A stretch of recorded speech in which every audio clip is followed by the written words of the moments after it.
Hello दोस्तों, welcome to this video. इस video में हम CAIIB का बैंक फाइनेंशियल मैनेजमेंट कंपोनेंट का module B chapter 15 that is credit risk के डिस्कशन की शुरुआत कर रहे हैं। This is part 1। So this chapter can be divided into 2 part, जहां पर पहले हम क्रेडिट रिस्क देखेंगे, क्या होता है, इसका मीनिंग क्या है, and we will have a look at the process जिससे इसे मैनेज किया जा सकता है। तो क्रेडिट रिस्क एक्चुअली होता क्या है? This is one of the kinds of risk जो generally financial institutions, various other companies and specially bank जो है वो देखते हैं अपने पूरे बिजनेस के प्रोसेसेस जो वो करते हैं, उस पूरे प्रोसेसेस के अंदर ये चीज़ देखी जाती है। तो बेसिकली द कॉन्सेप्ट इज, अगर एक बोरोवर है, एक लेंडर है, mostly banks of the lender and एक बोरोवर है उनके सामने, तो क्रेडिट रिस्क का मीनिंग होता है अगर बोरोवर डिफॉल्ट कर जाता है अपने पेमेंट से, यानी कि जो भी जो लोन ले रखा है उसको वापस नहीं करता है, एडवांस ले रखा है उसकी पेमेंट सही टाइम पे नहीं करता है, then that particular scenario is known as the credit risk which is created with respect to a credit which can be a loan or advance। ठीक है, सिंपली ये चीज जो है इसका मीनिंग है। तो क्रेडिट रिस्क हम कह सकते हैं कि बोरोवर जब भी एज आई सेड लोन्स वगैरह में डिफॉल्ट करता है, और ये फंड बेस्ड हो सकता है, non fund based. Fund based यानी कि लोन एडवांसेस में ही नहीं, it can be non fund based also.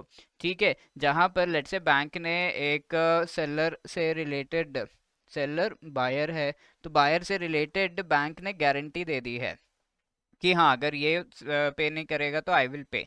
तो बैंक गारंटी पर थोड़ा सा अमाउंट तो कमीशन में ले लेती है, लेकिन अगर ये पेमेंट नहीं करता है, ऐसे ही बहुत लोग को अगर गारंटी दे रखा है, तो ये बैंक हैज टू पे ऑल ऑफ दीज सेलर्स। ठीक है, तो ये ऑब्लिगेशन बन जाती है, नॉन फंड बेस्ड एक्टिविटीज में भी क्रेडिट रिस्क बन जाता है। इसको कैसे मैनेज किया जा सकता है? मोर यहाँ पर अगर हम देखें इसको मैनेज करने से रिलेटेड रिक्वायरमेंट क्या है, बिकॉज लेंडिंग जो एक्टिविटी है बैंक्स की, लोन्स वगैरह देना, एडवांसेस देना, mainly fund based and non fund based activities भी है, ये बैंक का मेजर पार्ट ऑफ बिजनेस बनता है। और इसमें ये काफ़ी ज़्यादा ज़रूरी है कि क्रेडिट रिस्क मैनेजमेंट करते हुए उसकी जो पॉलिसी है वो कम्युनिकेटेड हो throughout the entire organisation. जो टॉप लेवल पे लोग हैं, जो सबसे जो है we can say basic level पर हैं, उनको भी पता हो, जो एकदम मार्केट के साथ डायरेक्ट इंटरेक्शन रखते हैं उनको भी पता हो कि क्रेडिट रिस्क मैनेजमेंट पॉलिसी क्या है। फॉर एग्जांपल, एक लिमिट तक ही आपको इन्वेस्ट करना है किसी पर्टिकुलर इन्वेस्टमेंट पोर्टफोलियो में, उससे आगे अगर आप करोगे तो हमने कैलकुलेट किया है कि देयर विल बी लॉस। तो this should be known to the people who are investing ना, फंड मैनेजर्स को। तो that is the thing. Then credit risk management framework is similar to the general framework and other risk, market risk हम discuss कर चुके हैं, तो उससे related जो फ्रेमवर्क देखा गया था ऑलमोस्ट सिमिलर है। यहाँ पर जो क्रेडिट रिस्क है उसे मैनेज किया जाता है बेस्ड अपॉन द एस्टिमेशन की जो भी लोन एडवांस एंड जो गारंटीज दिए जा रहे हैं उन पर आपको कितना कितना ऐसा अमाउंट हो सकता है जो कि डिफॉल्ट हो सकता है।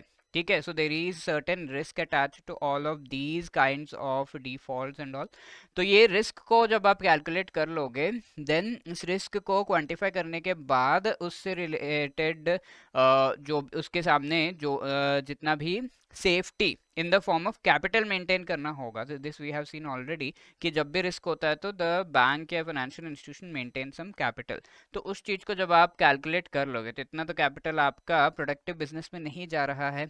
तो that is why it is a very good well thought out balance of risk, returns and capital that is being maintained. समझ में आ रहा है आपको? तो ये पूरा कॉन्सेप्ट क्रेडिट रिस्क का इसी से रिलेटेड है। And the part that is really important here is to understand what can be the risk based upon the assets that can go non performing। ठीक है, इसका पूरा फ्रेमवर्क है जिसमें we have certain entities which play important role.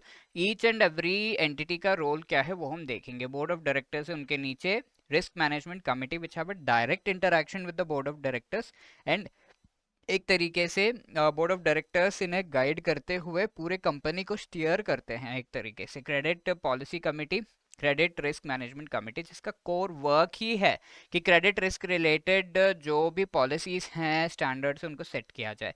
Then credit risk management department, जो कि इन चीज़ों को, जो पॉलिसीज सेट किए गए हैं, अप्रूव किए गए हैं by the board of directors, risk management committee, उन पॉलिसीज को इम्प्लीमेंट करने का मेन काम है इस पर्टिकुलर डिपार्टमेंट का। ठीक है, तो कंपोनेंट्स यहाँ पर हम देखेंगे क्रेडिट रिस्क मैनेजमेंट में क्या क्या है। ये तो हमने देख लिया कि कैसा ऑर्गेनाइजेशनल स्ट्रक्चर होना चाहिए, that is the first part. Then the other thing is we need to also identify this risk, measure करना है इसको, मॉनिटर एंड कंट्रोल करना है, एंड फाइनली मिटिगेट इट। ठीक है, सिमिलर थिंग्स जो हम पहले डिस्कस कर चुके हैं, एक एक चीज हम धीरे धीरे देखते हैं। So the first thing is the organisational structure क्या होना चाहिए। बोर्ड ऑफ डायरेक्टर्स की अगर हम बात करें यहाँ पर, तो हम मैनेजमेंट वाले पार्ट में आ गए हैं। We have understood what credit risk is, we are talking about the management part. तो ऑर्गेनाइजेशन में सबसे पहला जो highest level of decision making है वो बोर्ड ऑफ डायरेक्टर्स के द्वारा किया जाता है। They have the overall responsibility of managing this risk. इसके साथ साथ रिस्क लिमिट्स को आर्टिकुलेट करते हैं कि भाई कितना रिस्क हमें लेना है, कितना हम अफोर्ड कर सकते हैं, क्या हमारा जो है कॉन्ट्रीब्यूशन रहेगा as far as risk limiting factors are concerned. इसके साथ we have the risk management committee, जिसके बारे में पहले भी पढ़ चुके हैं। सो दिस कमिटी के जो इसका जो रोल है that is same that we have discussed previously in market risk and various other risk का से related पिछले chapters में हम discuss कर चुके हैं। board level सब कमिटी कहलाती है ये because they have a direct interaction with the board। इसके main risk management related responsibilities है कि it has to approve and set the guidelines, reporting करना है बोर्ड ऑफ डायरेक्टर्स को, नीचे जो इनके एंटिटीज है उनको भी पता होना चाहिए पॉलिसीज वगैरह क्या है। प्रोसेस जो भी चलाया जा रहा है in the particular financial institution वो कंफर्म होना चाहिए टू द पॉलिसी। जो पॉलिसी सेट किया है उसके हिसाब से प्रोसेस चल रहा है या नहीं, इस चीज को देखने का काम भी इनका है। प्रूडेंशियल लिमिट्स एंड रिव्यूज वगैरह इन्हें करना, यानी कि कोई पॉलिसी तो सेट कर दी, लिमिट सेट कर दिए, बट उन्हें रिव्यू करने की भी जरूरत है। It is really required that these policies have a regular review because the dynamics of all of these things are changing continuously, and इसके लिए the required human resource should be brought in। ठीक है, the third entity here is very important and we can say specific to this kind of risk management, credit risk management, that is credit policy committee। इसे credit control committee या credit risk management committee भी कहा जाता है। तो ये deal करता है with respect to issues जो कि credit policies से हैं। ठीक है, क्रेडिट पॉलिसीज को एस्टैब्लिश करना, प्रेजेंट करना, स्टैंडर्डाइज करना, डेलीगेट करना क्रेडिट अप्रूविंग पावर्स वगैरह, क्रेडिट अप्रूव करना है नहीं करना है, यानी कि लोन्स वगैरह देने नहीं देने, इस चीज़ से रिलेटेड जो पावर्स हैं उन्हें डेलीगेट करना, लिमिट्स क्या सेट करने हैं, एसेट्स कहाँ कहाँ कॉन्सेंट्रेटेड रहेंगे ये चीज़, या फिर डाइवर्सिफाई कैसे करना है, पोर्टफोलियो कैसे मैनेज होगा, रिस्क मॉनिटरिंग एंड इवैल्यूएशन कैसे होगा, लोन्स की प्राइसिंग कैसे होगी, ये सारी चीज़ें डिसाइड की जाती हैं based upon the credit policy committees inputs, and they have a link with this risk management committee and a lower link with the credit risk management department. ठीक है, तो ये बैंक का या फिर फाइनेंशियल इंस्टीट्यूशन का डिपार्टमेंट है जो कि क्रेडिट एडमिनिस्ट्रेशन डिपार्टमेंट थोड़ा सा इंडिपेंडेंट है, उससे इंडिपेंडेंट है। क्रेडिट एडमिनिस्ट्रेशन डिपार्टमेंट क्या है? Credit administration is the approval process जो होता है लोन्स वगैरह का, उससे थोड़ा इंडिपेंडेंट है, क्योंकि किसी एग्जिस्टिंग लोन से रिलेटेड या फिर अगर कोई लोन दिया जा रहा है उससे रिलेटेड कितना रिस्क बन रहा है, इस चीज़ को एकदम इंडिपेंडेंट वे में कैलकुलेट करके पॉलिसीज बनाने होंगे, और उसके इन जो रिजल्ट्स हैं वो इनपुट्स बनेंगे टू द अप्रूवल प्रोसेस। ठीक है, रिस्क एसेस कर लिया, अब अप्रूवल प्रोसेस में रिस्क के हिसाब से लोन देना है या नहीं ये चीज़ डिसाइड करनी है। एनफोर्सेस एंड मॉनिटर्स जो रिस्क पैरामीटर्स है उनको कंप्लाई कर रहा है हमारी कंपनी कर रही है या नहीं। रिस्क असेसमेंट सिस्टम को ले डाउन करता है, ये पूरा फ्रेमवर्क बनाता है लोन पोर्टफोलियो एमआईएस क्या किस तरीके से इंफॉर्मेशन उससे रिलेटेड पास ऑन करना है, पोर्टफोलियो के इवैल्यूएशंस, रिव्यू, ऑडिट वगैरह भी किया जाता है। All of the things related to loans, resilience loan portfolio का कितना, यानी कि कोई इश्यू होगा तो किस तरीके से मैनेज किया जा रहा है उस चीज़ को, इसको भी असेस किया जाता है। एंड ह्यूमन रिसोर्सेज के नीचे वी कैन से एग्जिस्टिंग जो भी कॉम्पिटेंस लेवल्स हैं, जो पीपल का लेवल है रिक्वायर्ड फॉर दीज एक्टिविटीज़, वो असेस किया जाता है, इन्हें ट्रेन किया जाता है, and best on the market जो भी रेप्यूटेड एजुकेशनल इंस्टीट्यूशन है वहाँ से ह्यूमन रिसोर्स को उठाने का काम जो है इन इंस्टीट्यूशंस का, बैंक्स का होता है। ठीक है, that is the first part organisation. Now we need to identify the risk. ठीक है, that is the second part कि रिस्क कैसे आइडेंटिफाई किया जाता है। तो बेसिक क्लासिफिकेशन रिस्क का पहले ही आपको अगर पता हो that is going to help you. Transaction level risk होते हैं, default risk, transaction level and portfolio level, दो रिस्क होते हैं। For example there is a single loan, ठीक है, ये सिंगल लोन के ट्रांजैक्शन से रिलेटेड अगर कोई इश्यू हो रहा है, that is known as a transaction level. ऐसे ही बहुत सारे लोन्स हैं एंड इनका एक पूरा मिलाकर एक पोर्टफोलियो बनता है, ठीक है। तो अगर एक पोर्टफोलियो में कई बार अगर अलग अलग सेक्टर से, अगर ये है एक एग्रीकल्चर सेक्टर को लोन है, ये किसी और इंडस्ट्रीज को है, ये किसी टेक्सटाइल सेक्टर को दिया हुआ लोन है, तो इसमें अगर एग्रीकल्चर सेक्टर को लॉस भी होता है तो दूसरा टेक्सटाइल में प्रॉफिट होगा, तो ऐसे में ये इसको हेज कर सकता है, ठीक है। तो इस तरीके से पोर्टफोलियो में तो आपकी चीज़ें सही से हेज हो जाती हैं, बट ट्रांजैक्शन लेवल के रिस्क को आइडेंटिफाई करके उन्हें कंट्रोल करना, कम करना, ये काफ़ी मिनिमाइज करने का, प्रॉफिट मैक्सिमाइज करने का बहुत ज़्यादा इंपॉर्टेंस है। तो डिफ़ॉल्ट रिस्क यानी कि जो पैसे लिए गए हैं वो डिफ़ॉल्ट हो गए हैं, failure of borrower to make the promised payments. Credit risk या डाउनग्रेड रिस्क, जिसमें आप देखते हो कि क्रेडिट क्वालिटी डाउनग्रेड हो जाती है। आपने कोई लोन दिया है बट वो सामने वाली कंपनी अच्छा परफॉर्म नहीं कर रही है जिसको लोन दिया गया है, इसका क्रेडिट रेटिंग ड्रॉप हो गया, तो इसके वजह से जो लोन के टर्म्स है वो भी मॉडिफाई करने होंगे आपको, वरना आपको लॉस होगा। For example the interest rate that they are paying that has to be increased, ठीक है। तो that is the downgrade risk या क्रेडिट स्प्रेड रिस्क इसे कहा जाता है, ठीक है। सिस्टमैटिक और इंट्रिंसिक रिस्क ये एक पोर्टफोलियो रिस्क है, ठीक है। पोर्टफोलियो यानी कि नंबर ऑफ लोन्स किसी एक पर्टिकुलर सेक्टर को लेट से आपने दे दिया तो वो कंसंट्रेशन रिस्क हो जाएगा। एक ही सेक्टर से सारे एग्रीकल्चर लोन दे दिया तो एग्रीकल्चर में लॉस होगा तो सारे लोन्स आपके डूबेंगे। तो सिस्टमैटिक और intrinsic risk, concentration risk. Systematic risk में पोर्टफोलियो रिस्क जो होता है उसे रिड्यूस करने के लिए डाइवर्सिफिकेशन की रिक्वायरमेंट होती है, जैसा कि हमने देखा है कि सेक्टर को नहीं देना, अलग अलग सेक्टर्स को आपको, अलग अलग type of individuals and people को, एंटिटीज को आपको लोन्स देने हैं। सिस्टमैटिक रिस्क में पूरा होल मार्केट में चेंजेस, यानी कि let's say global financial crisis हुआ तो आपका काफ़ी सारा जो बैंक्स है वो सब भी फेल होने के कगार पे हो जाएंगे अगर आगे हुआ, बिकॉज अब इंटरकनेक्टेडनेस और भी ज़्यादा बढ़ गया है। यूएस एंड इंडियन बैंक्स के बीच में काफ़ी ज़्यादा रिलेशनशिप्स है आज के डेट में, so if there is any issue with the US banks then that will affect the Indian banks also. तो that is a systematic risk entire market में होता है। अनअवॉइडेबल, अनप्रडिक्टेबल होता है कई बार, तो डिफ़िकल्ट है इसे मैनेज करना। अनसिस्टमैटिक रिस्क स्पेसिफिक इंडस्ट्रीज में होता है। तो whole market, all of the entities में अगर कोई रिस्क प्रिवेल कर रहा है एंड उन्हें लॉस हो रहा है, that is the systematic risk. एक स्पेसिफिक एग्रीकल्चर रिलेटेड लोन्स में खाली, एग्रीकल्चर रिलेटेड फाइनेंस में खाली इश्यू अगर हो रहा है तो that is known as unsystematic risk. अब ये कॉन्सेंट्रेशन रिस्क, जहाँ पे डाइवर्सिफिकेशन की कमी है, अगर वो सेक्टर फेल होता है, फॉर एग्जांपल सारे loan agriculture, agriculture sector fail हो गया, तो ऐसे में इन्वेस्टमेंट आपका पैसा जो है वो भी डूबेगा। कंट्री रिस्क, लेट से किसी और, ये हम पहले भी डिस्कस कर चुके हैं, किसी और कंट्री यूएस में हमने जो है पैसे भेजे हैं या फिर पैसे वहाँ पर गए हैं so that they will return us in dollars, but US में जाने के बाद यूएस जो है मेजर वॉर में इंडल्ज हो गया, तो ऐसे में कंट्री के पॉलिटिकल सिचुएशन की वजह से आपकी जो पेमेंट है वो नहीं होगी, तो that is a country risk. अब इसी तरीके से इनको मेजर करने का बहुत ज़्यादा इंपॉर्टेंस है। टू टाइप्स ऑफ एनालिसिस आप कर सकते हो, पहला तो स्टैंड अलोन, किसी एक कंपनी एंटिटी से रिलेटेड, देन पोर्टफोलियो एनालिसिस जहाँ पर पूरा का पूरा जो नंबर ऑफ लोन्स आपने दिए हैं सबका एनालिसिस आप करते हो, okay. Diversification is a really important measure credit risk को कम करने के लिए, जहाँ पर आप पूरे पोर्टफोलियो में अलग अलग सेक्टर्स में अपने लोन्स एंड इन्वेस्टमेंट्स डालते हो।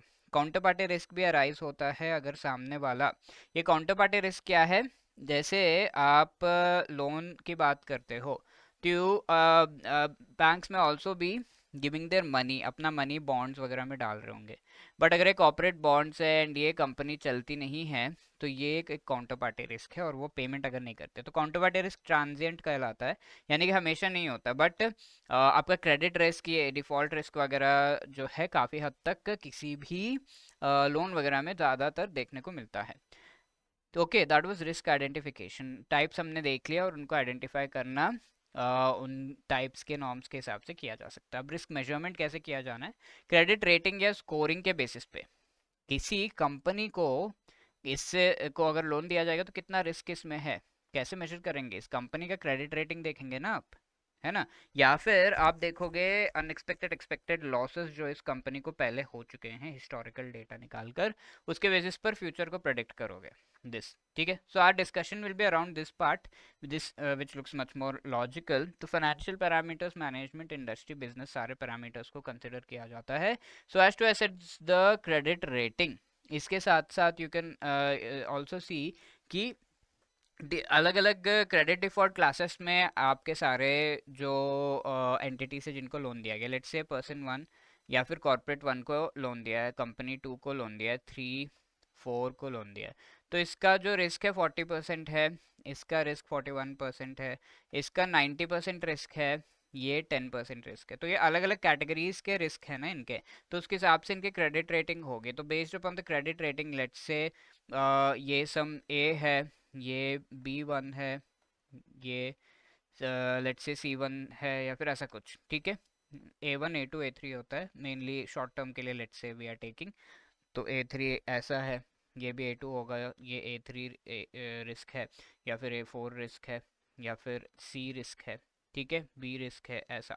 तो ऐसे में अगर हम देखें क्रेडिट रेटिंग के बेसिस पर यू कैन क्लासीफाई, ये दोनों एक में जाएंगे, ये दूसरा कैटेगरी, ये तीसरा, ऐसा आप क्लासीफाई कर सकते हो। That is the thing risk, and based upon that अगर आपके बी रेटेड सारे बॉन्ड्स है या फिर बी रेटेड लोन्स है, उस पर अगर आप इंटरेस्ट रेट चार्ज कर रहे हो तो वो हायर चार्ज करोगे because the risk is high.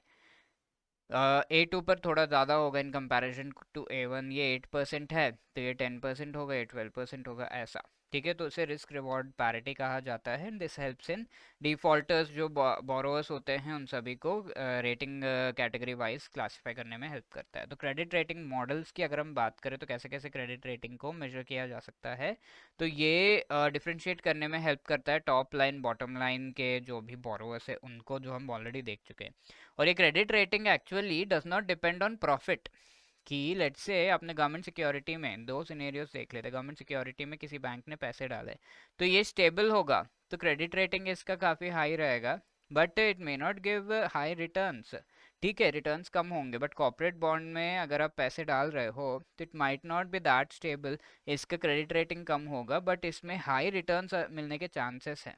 ठीक है, हाई रिस्क हाई रिटर्न्स कहा जाता है ना, तो that is it is not much directly related to profitability. Simple भी होना चाहिए, कॉम्प्लेक्स भी होना चाहिए। कॉम्प्लेक्स क्यों होना चाहिए credit rating model, because it can incorporate different things, कि ये डिफॉल्ट में पेमेंट करेगा, इंटरेस्ट पेमेंट करेगा कि नहीं, ये सब कुछ इनकॉर्पोरेट करते हुए एक रेटिंग हो that is complexity of it. But ये रेटिंग इजीली समझ में आ जाए, A2 बोलते ही आपको समझ में आ जा रहा है कि ये A1 से तो कम रेटिंग है, तो that is the simplicity. Both things are required to be there and a very proper blend इनका होना चाहिए। Simple model, very simple model भी आपका सारा कुछ तो कवर नहीं करेगा, ठीक है, सब कुछ कवर नहीं कर पाएगा जो भी रिक्वायरमेंट्स है। ठीक है, वेरी सिंपल मॉडल होगा तो आपके असेसमेंट के स्टैंडर्ड्स काफ़ी लो है। फॉर एग्जांपल एक स्कूल, दो स्कूल्स को कंपेयर किया गया in the book, school one and school two let's say. ठीक है, स्कूल वन में अगर आप देखो, आपने ये कहा है जिसको भी 30% से ज़्यादा मार्क्स आ रहे हैं उसका आउटस्टैंडिंग या फिर ए जो है ग्रेड उन्हें दे दे रहे हैं, सारे 30% से ज़्यादा। बट स्कूल टू में आप देख रहे हो 90% से ज़्यादा आ रहे हैं तब ए ग्रेड मिल रहा है, ऐसा कहा गया है। तो स्कूल टू में आप ये देखोगे कि ए ग्रेड वाले 10 लोग ही हैं, बट स्कूल वन में 100 लोग ए ग्रेड आ गया है इनका, तो क्या स्कूल वन बेटर परफॉर्मिंग है? नहीं, इनका स्टैंडर्ड ही लो है। ठीक है, तो उस चीज़ को काफ़ी ज़्यादा देखा जाता है और वेरी सिंपल मॉडल्स भी नहीं होने चाहिए। अब यहाँ पे रेटिंग्स कैसे माइग्रेट करते हैं वो दिया हुआ है, तो यहाँ ये क्वेश्चन एग्जाम में पूछा जा सकता है। देखिए इनिशियली क्या था, ए रेटेड अकाउंट्स 100 थे एक पर्टिकुलर एंटिटी के पास, अब इसमें से ओनली 79 जो है ए रेटेड अकाउंट्स है, तो कितने जो अकाउंट्स है एक्चुअली उनका रेटिंग माइग्रेट हो चुका है? So we have 21 accounts whose rating has been migrated, है ना। तो यहाँ सबसे पहले आप देखोगे कि 10 अकाउंट्स डबल B++ पे चले गए हैं, एक अकाउंट, 4 अकाउंट जो है B+ पे चला गया, एक A+ पे, एक जो है A++ पे, एक B पे चला गया, दो तो डिफॉल्ट लेवल में चले गए हैं। ठीक है, तो दिस रेशियो ऑफ कितने अकाउंट से और कितना जो है डिफॉल्ट लेवल पे चला गया बाय द एंड, उस चीज़ को नोट करना बहुत ज़्यादा ज़रूरी है। तो कितना परसेंट है, 0.02% जो है डिफ़ॉल्ट लेवल पे चला जा रहा है, या फिर ये सॉरी ये 2% इसे कहेंगे हम 2/100 × 100, तो 2% जो है डिफॉल्ट लेवल पे जा रहा है, which is very high in comparison to the standard जो हमारे मार्केट में है, लेट्स से 0.2% का है। एक्चुअली डिफ़ॉल्ट में जाने वाले जो अकाउंट्स इतने होने चाहिए, बट ये 2% चला जा रहा है, तो यानी कि अराउंड 10 टाइम्स हायर जो है ये पर्टिकुलर बैंक का हम कह सकते हैं कि डिफ़ॉल्ट लेवल है। तो वैसा अगर होता है तो this is required to be mapped, ठीक है। तो 2% दिख रहा है तो 0.2% होना चाहिए, बट ये 2% है। तो जहाँ पर हम ये देख रहे हैं कि ज़्यादा नंबर ऑफ अकाउंट्स जो है वो एक्चुअली माइग्रेट कर जा रही है उसकी रेटिंग, तो ऐसे में उनकी रेटिंग उतनी सही नहीं है, क्योंकि आगे जाके माइग्रेट कर जा रही है, चेंज हो जा रही है, तो रेटिंग का प्रोसेस उतना सही नहीं है। तो इस चीज़ को मैप करना होगा कि हाँ ये जो बैंक है इसका अगर ऐसा देखा जा रहा है कि जो मार्केट स्टैंडर्ड है उससे इनकी बहुत हाई जा रही है जो माइग्रेशन है इनटू द डिफ़ॉल्ट, तो that has to be mapped कि इसका जो स्टैंडर्ड है वो थोड़ा लो है, ये इसे हम मैपिंग कहते हैं डेटा डिफ़ॉल्ट के बेसिस पर। और ये रेटिंग मॉडल को टेस्ट किया जाता है based upon risk drivers and इसके प्रॉपर मैपिंग होती है, ठीक है। डिफरेंट क्रेडिट रिस्क मॉडल्स की अगर हम बात करें, उन अलग अलग जो इंस्टीट्यूशन है they have come up with different credit risk models like Altman Z score. ये 12 मंथ पीरियड में अगर कोई कंपनी ने लोन लिया है, वो लोन 12 मंथ के अंदर क्या ये कंपनी डिफ़ॉल्ट करेगी, ये कह देगी कि हाँ मैं ये पैसा जो है नहीं दे सकता, वो असेस किया जाता है बेस्ड अपॉन 5 डिफरेंट रेशियोज, ठीक है, अलग अलग पैरामीटर्स के बेसिस पर। Need not go into the depth of the ratios, but ये इसका मेन जो है तरीका है। क्रेडिट मैट्रिक्स नाम का है, जेपी मॉर्गन जो है उसके द्वारा, यह एक इंटरनेशनल एंटिटी है, फाइनेंशियल इंस्टीट्यूशन है, जिसके द्वारा क्रेडिट मैट्रिक्स नाम का जो है क्रेडिट रिस्क को एनालाइज करने का एक मेथड इन्होंने लेकर आए हैं। Estimating volatility in value of assets, यानी कि चलो क्रेडिट रेटिंग में वेरिएशंस तो आ रहे हैं, बट इनके वजह से जो एसेट का वैल्यू है, जो आपको प्रॉफिट 100 रुपये का होना था but now the profit is 80 rupees, so there is a change of 20 rupees, so इस चीज़ को असेस किया जाता है। Probability of borrower to migrate, ये सब जो है देखा जाता है। Then there is Credit Suisse के द्वारा, क्रेडिट सूस नाम का एक क्रेडिट रेटिंग एजेंसी, उसके द्वारा क्रेडिट रिस्क प्लस, ठीक है, एक्सपेक्टेड डिफॉल्ट के बेसिस पर ये होता है। बैंक्स जो है would want to migrate to advance, जो कि एडवांस रिस्क असेसमेंट मॉडल्स को माइग्रेट करना चाहते हैं। तो आप इसमें भी देखोगे इस चैप्टर में कि there are 3 basic method, standard method and advanced method, ठीक है, 3 मेथड्स है ऑफ कैलकुलेटिंग रिस्क। तो एडवांस मेथड्स को के थ्रू रिस्क कैलकुलेट करना काफ़ी ज़्यादा डिफिकल्ट है, क्यों है वो सब हम डिस्कस करेंगे, बट इसके लिए बहुत सारे डेटा, बहुत पैसा, ठीक है, लगता है, तो इट इज़ डिफ़िकल्ट। तो ऐसे अगर एडवांस्ड रिस्क अप्रोचेस बैंक्स अपना रहे हैं, इंस्टीट्यूशंस अपना रहे हैं, financial institutions, then Credit Suisse is providing the solution of credit risk plus, जिसको यूज़ किया जा सकता है। बैंक्स कैन एक्सप्लिसिटली कंप्यूट, ठीक है, एंटायर पोर्टफोलियो में क्या रिस्क बन रहा है, कंडीशनल VAR वगैरह कंप्यूट कर सकते हैं, जिसके बारे में हम पहले डिस्कस कर चुके हैं। Now let us answer this question. Dash and downgrade risk are transaction level risk, ठीक है, 2 काइंड्स ऑफ रिस्क यहाँ पे बताए गए हैं, डिफॉल्ट रिस्क, कंट्री सिस्टमिक या कॉन्सेंट्रेशन रिस्क, ठीक है। तो डिफॉल्ट रिस्क हमने देखा था कि ये ट्रांजैक्शन लेवल का रिस्क है, that is why A will be the right answer. Now which among the following is correct with respect to risk management committee, ठीक है, जो कि रिस्क हैंडल करने से, क्रेडिट रिस्क हैंडल करने से related. Setting guidelines for credit risk management and reporting, risk management committee ये करती है। Ensuring that credit risk management process conform to the policy, जो पॉलिसी ले डाउन किया गया है उसको, उसके हिसाब से प्रोसेस चल रहा है या नहीं। Setting up prudential limits in their periodical review. This is also the correct answer. So all the 3 are correct. So credit risk होता क्या है, इसका meaning और a few other credit risk management framework related चीज़ें हम देख चुके हैं in the previous video, right? तो यहाँ पर हम उस चीज़ को कंटिन्यू करने वाले हैं। We have already spoken about organisation structure कैसा होना चाहिए क्रेडिट रिस्क को मैनेज करने के लिए, रिस्क आइडेंटिफाई एंड मेजर करने के लिए क्या स्टेप्स होने चाहिए। So we will be continuing, we will be talking about the risk monitoring and controlling, ठीक है। तो the most important thing is to understand what is the need for monitoring the risk. Credit risk को monitor करने की ज़रूरत है, इसके लिए क्या किया जा सकता है, जो भी काउंटर पार्टीज हैं जिनको लोन वगैरह लेट्स से बैंक ने दिया है, तो उनका जो भी डिफ़ॉल्ट का प्रोबेबिलिटी है वो समझ में आ जाए हमें, तो we can manage this particular risk. Default probability समझने के लिए उनकी क्रेडिट रेटिंग हमें पता होनी चाहिए, और उसमें अगर कोई चेंजेस आ रहे हैं वो हम अच्छे से आइडेंटिफाई कर सके, इस चीज का एक प्रोसेस होना चाहिए, because lending activities as we know wide spread banks के लिए बहुत ज्यादा activities, most of the activities of banks are lending activities only, so that is why there is requirement of a well communicated policy जिसके basis पर credit risk को manage किया जा रहा है। इसके लिए दो चीज़ों की मेन रिक्वायरमेंट है, that is number one credit information system, जहां पर हम क्रेडिट रेटिंग रिलेटेड इन्फॉर्मेशन जो है प्रोवाइड कर रहे हैं एंड इसका इस्तेमाल कर रहे हैं। Then also the management information system MIS, जिसमें ओवरऑल उस पर्टिकुलर कंपनी से रिलेटेड और वेरियस अदर टास्क जो हमारे हैं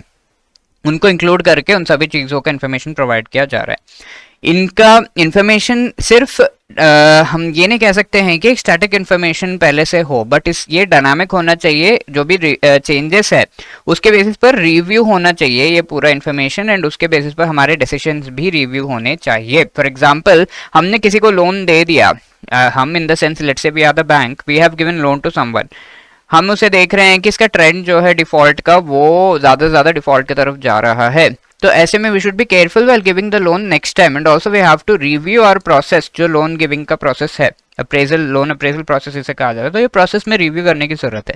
तो the review in this information will help in reviewing our own decisions and better managing credit risk. ठीक है, तो ये तो हो गया मॉनिटर पॉलिसी, इससे रिलेटेड चीजें and what is required and how we need to do that. Now risk policies and guidelines अलग अलग लेवल पे हो सकते हैं।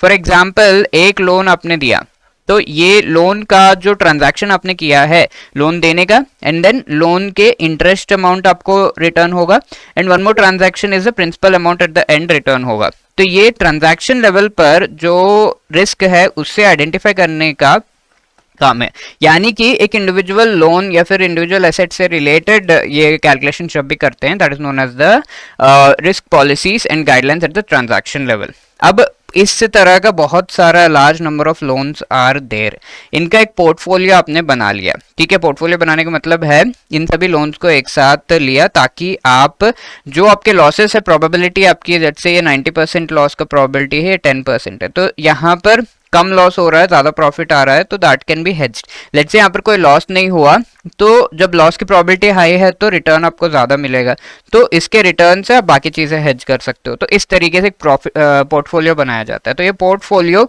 का भी आपको जो है मिक्स, जिस लोन का आपने डाल रखा है एक पोर्टफोलियो में, उस मिक्स को भी आपको आइडेंटिफाई कर उसमें चेंजेस अगर लाने हैं वो भी देखना होगा। कैसे रिस्क, क्रेडिट रिस्क इस पूरे पोर्टफोलियो में मैनेज किया जा सकता है वो भी देखना होगा। तो those policies are at the portfolio level. तो ट्रांजैक्शन लेवल पर क्या क्या चीजें हम कंसिडर करते हैं while charting out the policy and guidelines of risk managing, mainly credit risk की यहाँ पे बात हो रही है। क्रेडिट अप्रेजल प्रोसेस क्या है उसको देखा जाता है, यानी कि अगर किसी को लोन दिया जा रहा है तो उसका लोन देने का अप्रूवल जो मिल रहा है, किस तरीके से लोन दिया जा रहा है, ऑल ऑफ दीज थिंग्स, क्या पैरामीटर्स हम कंसिडर कर रहे हैं उनको देखा जाता है। रिस्क एनालिसिस का प्रोसेस क्या है, ये तो काफी इजीली स्टेटमेंट समझ में आ रहा है। Credit audit and loan review mechanism जो मैंने आपको बताया, अगर कभी ऐसा लगता है आपको कि ये लोन जो है गलत दे दिया गया है, तो you should review the process. ठीक है, लोन देने का और लोन अप्रूव करने का, एंड मॉनिटर करना है सारा कुछ। इसके साथ साथ credit risk taking guidelines and policies, ये इसमें होगा क्या content, delegation of powers. For example, कोई जो है सिर्फ क्रेडिट रेटिंग किसी एक पर्टिकुलर क्रेडिट रेटिंग जो है आइडेंटिफाई कर रहा है, दूसरा उसको एसेस करके लोन देना चाहिए नहीं देना चाहिए, एक और डिपार्टमेंट उस चीज को देख रहा है। तो इस तरीके से पावर्स डेलीगेट होंगे तो easily the credit risk will be maintained and this will become a proper process. ठीक है, credit appraisal, credit loan approval का प्रोसेस को किस तरीके से करना है वो भी पॉलिसी का पार्ट है। रेटिंग स्टैंडर्ड्स क्या है, बेंचमार्क्स क्या है, कौन सा रेटिंग आप, क्योंकि बहुत सारे हैं मार्केट में credit rating agencies and various other ratings are there, किसको कंसिडर कर रहे हो या फिर खुद का रेटिंग कर रहे हो, क्या कर रहे हो। प्राइसिंग स्ट्रैटेजी क्या है, लोन रिव्यू मैकेनिज्म किस तरीके से है। ठीक है, अब क्रेडिट अप्रूव जब किया जाता है तो उसकी authority and the power and the group which approve this particular thing should be proper. ठीक है, तो उससे रिलेटेड भी यहाँ पे बताया गया क्रेडिट अप्रूविंग अथॉरिटी कौन सी होनी चाहिए, क्या उससे करना होगा, जो भी लोन दिया जा रहा है उसे अप्रूव कैसे किया जाए। तो डेलीगेटेड अप्रूवल होना चाहिए, यानी कि ये जो है मल्टी टायर डिफरेंट लेयर्स में अप्रूवल होनी चाहिए, ताकि कहीं भी अगर कोई इश्यू नजर आ रहा है तो उस मल्टीपल लेयर्स में जो अप्रूवल मिल रहा है उसके वजह से ये ट्रैक हो जाए और फिर हम उसे रोक पाएं। कोई इश्यू अगर हो रहा है या फिर हमें लग रहा है कि फ्यूचर में this can go for a loss, that can be prevented. Multi tier credit approving system by approval grid और कमिटी के बेसिस पर ये करना चाहिए, जिसमें 3 से 4 लोग डेफिनेटली हों, उसके बेसिस पर क्रेडिट को अप्रूव यानी कि लोन अप्रूवल मिलना चाहिए। एटलीस्ट वन ऑफिसर सीआरएमडी को रिप्रेजेंट कर रहा हो वहां पर, एटलीस्ट एक पर्सन वहां पर ऐसा हो जो कि रिप्रेजेंट कर रहा है the credit risk management department of that particular bank या फाइनेंशियल इंस्टीट्यूशन। ठीक है, क्यों? क्योंकि सीआरएमडी के जो ऑफिसर्स है उनके ऊपर कोई भी लोन को जो है लोन के टारगेट्स नहीं होते। As you many of you are working in the bank, you must be knowing कि लोन के टारगेट्स होते हैं, तो वो टारगेट्स नहीं होते इन पर्टिकुलर अथॉरिटीज पे एक्सप्लिसिटली।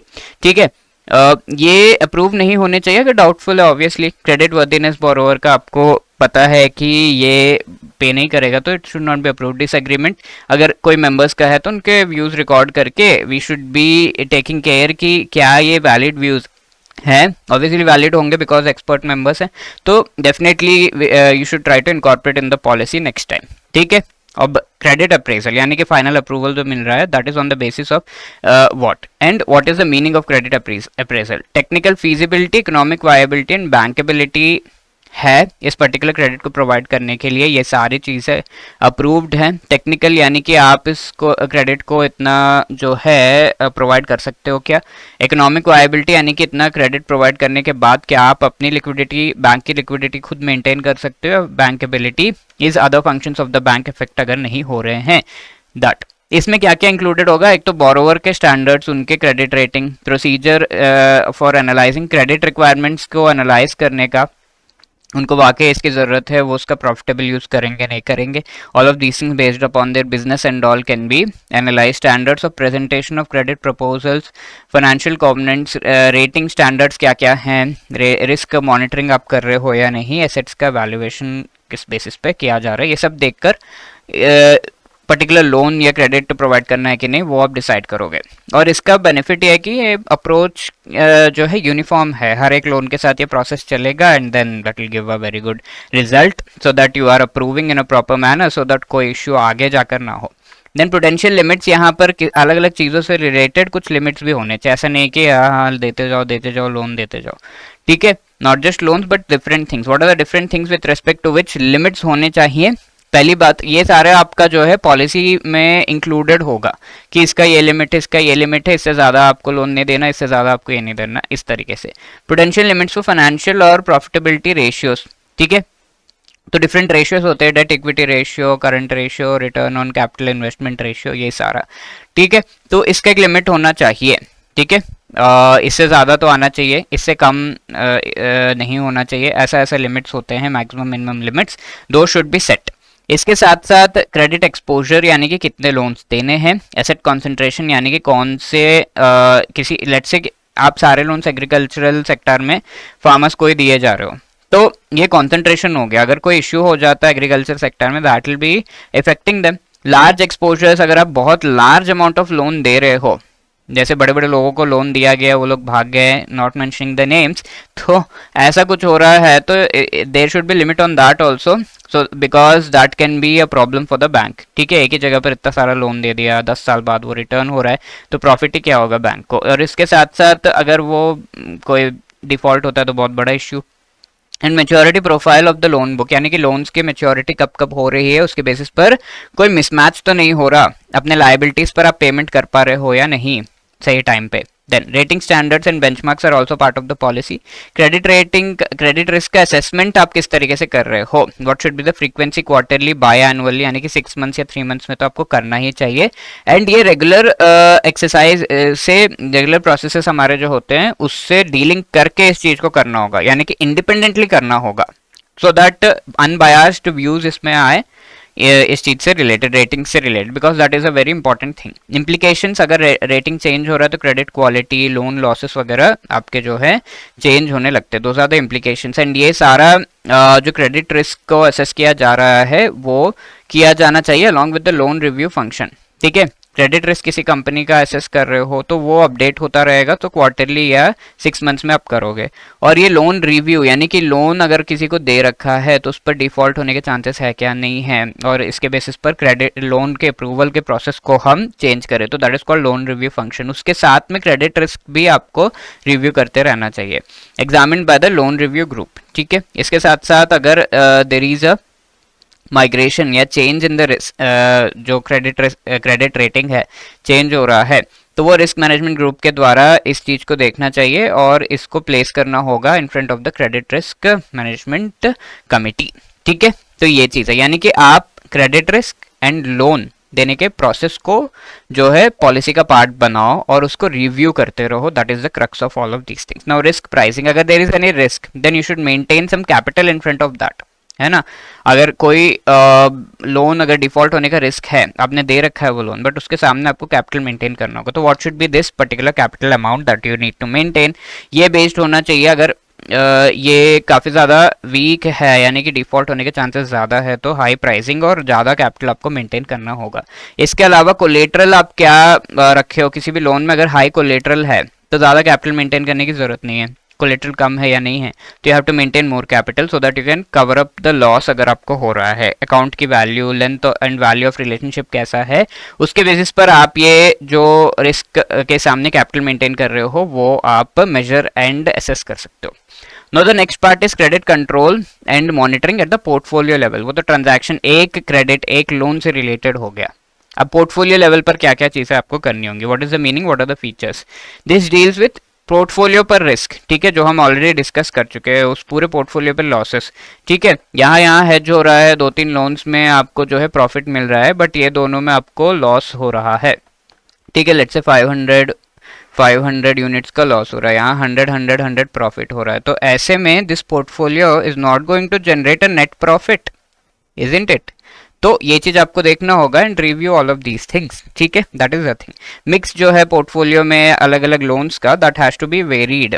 ठीक है, और identification of portfolio credit weakness, तो ये हमने देख लिया। क्रेडिट वीकनेस यानी कि नेट प्रॉफिट आपको अगर नहीं हो रहा है उस पोर्टफोलियो से, then that is not profitable at all. Credit exposures vary करने, कॉन्सेंट्रेशन इफेक्ट्स जो पोर्टफोलियो पर है, लेट्स से ये सारे लोन्स एक ही पर्टिकुलर सेक्टर टेक्सटाइल सेक्टर में ही दिया हुआ है, तो ऐसे में तो देखना पड़ेगा आपको, क्योंकि अगर वो सेक्टर फेल होता है पूरा पोर्टफोलियो ही फेल हो जाएगा आपका। इवैल्यूएट करना है exposure distribution, rating wise distribution, यानी कि इस तरीके से ईच एंड एवरी पोर्टफोलियो को हम बना सकते हैं based upon ratings also. Let's say काफी सारे लोन्स है जो ए रेटेड हैं, ठीक है, यानी कि ये डिफॉल्ट होने के चांसेस कम है, तो उन सबका एक पोर्टफोलियो बना दिया। यहाँ पर आपको पता है कि इस पोर्टफोलियो से तो नेट प्रॉफिट होना ही होना है, बिकॉज यहाँ पर आपको लॉस होने के चांसेस बहुत ही कम है। ठीक है, मोस्टली प्रॉफिट ही होगा, तो दैट इस तरीके से इसे हम रेटिंग वाइज डिस्ट्रीब्यूशन कहते हैं। Moving towards credit portfolio value at risk models, evaluating risk in advance. ठीक है, ये सब किया जा सकता है। नाउ पोर्टफोलियो क्वालिटी को कैसे आप मेंटेन कर सकते हो, how can you do that. You can maintain the portfolio quality by keeping ceiling on the exposure, यानी कि कितना लोन देना है उस और कौन सा लोन कौन से पोर्टफोलियो में जाएगा, वो चीज एसेस करके आप जो है पोर्टफोलियो की क्वालिटी मेंटेन कर सकते हो। इसके साथ बोरोवर्स की डिस्ट्रीब्यूशन आपको करनी होगी, जो लोन से उनको सही से डिस्ट्रीब्यूट करना होगा, सही से पोर्टफोलियो बनाना होगा। रेटिंग वाइज आप कर सकते हो, इंडस्ट्री वाइज, सेक्टर वाइज आप कर सकते हो, बट कॉन्सेंट्रेशन ना हो, ये चीज आपको ध्यान में रखना है। टारगेट्स यहाँ पर probable defaults and provisioning requirement से रिलेटेड टारगेट्स भी सेट करने होंगे। अगर कोई डिफॉल्ट आपको लग रहा है कुछ लोन्स पे होगा तो you should have a target कि इससे ज्यादा लॉस ना हो, इससे ज्यादा, और इसके सामने अगर लॉस हो भी रहा है तो कैपिटल मेंटेनेंस जैसे प्रोविजनिंग कहते हैं वो सही है, ये चीज देखनी है आपको। और you should go for portfolio review, stress test वगैरह आपको करनी होंगे। Identifying factors on which credit risk of bank portfolio depends, ये चीज काफी ज्यादा जरूरी है। किस चीज पर क्रेडिट रिस्क जो बैंक का पोर्टफोलियो है उस पर जो रिस्क है, क्रेडिट रिस्क यानी कि लोग पैसे वापस नहीं करेंगे, ये वाला चीज किन फैक्टर्स पे डिपेंड कर रहा है, एक तो इंटरनल एक तो एक्सटर्नल। अगर आपका असेसमेंट सही नहीं होगा, इनका जो है लोन देने से पहले आप जो असेस करते हो, loan appraisal process is not correct, that is an internal issue. External is if you have given loans to foreign country, let's say Ukraine के लोगों को लोन दे दिया आपने, ये सारे पोर्टफोलियो में यही लोन्स है, तो ऑब्वियसली इस पर डिफॉल्ट होने के चांसेस है because there is war going on, तो this has to be taken care of. Okay, इसके साथ एक्टिव पोर्टफोलियो मैनेजमेंट क्यों रिक्वायर्ड है and how can it be done, इसका भी यहाँ पर बताया गया है। ठीक है, तो एक्टिव पोर्टफोलियो मैनेजमेंट ये डिफरेंट है from the traditional approach to credit risk management. ठीक है, credit risk management general flow of process के साथ कर दिया जाता था पहले, या उस चीज़ की डिमांड जो है लेस डिमांड ड्यू टू डिसइंटरमीडिएशन, यानी कि ज़्यादातर बैंक्स में जो लोन्स वगैरह हैं अब एनबीएफसीज वगैरह से भी लिया जा रहा है, तो ये चीज़ जो है ट्रेडिशनल प्रोसेसेस आपके उतना ज़्यादा काम नहीं आएंगे, और कैपिटल भी बहुत ज़्यादा इन एंड आउट हो रहा है, तो जनरल प्रोसेस के साथ आप इसे नहीं कर सकते, थोड़ा सा स्पेसिफिक जो है इस पर ध्यान देना होगा। Lower returns and increased risk, जो है रिस्क बढ़ गया है, रिटर्न कम हो गए, तो इस चीज़ पर ज़्यादा ध्यान तो देना ही है।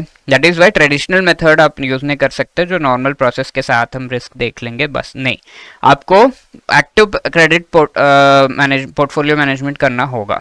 ठीक है, क्रेडिट रिस्क को मैनेज करना होगा एक्टिवली।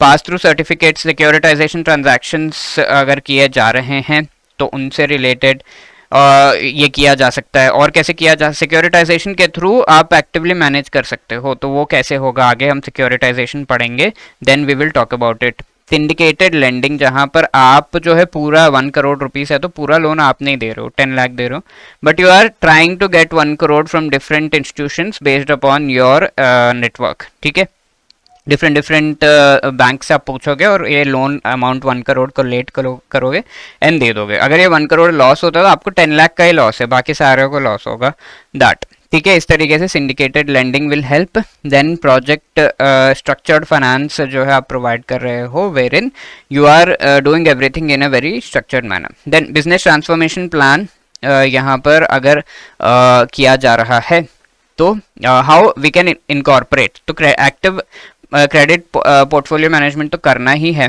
लेकिन वो नॉर्मल बिजनेस एक्टिविटीज़ के साथ में इन एन इंडिपेंडेंट मैनर करना है, दोनों ही चीज़ें हैं। तो कैसे करेंगे, इसके लिए necessary infrastructure, policy development, training, system selection, testing, refinement, ये सब की ज़रूरत है।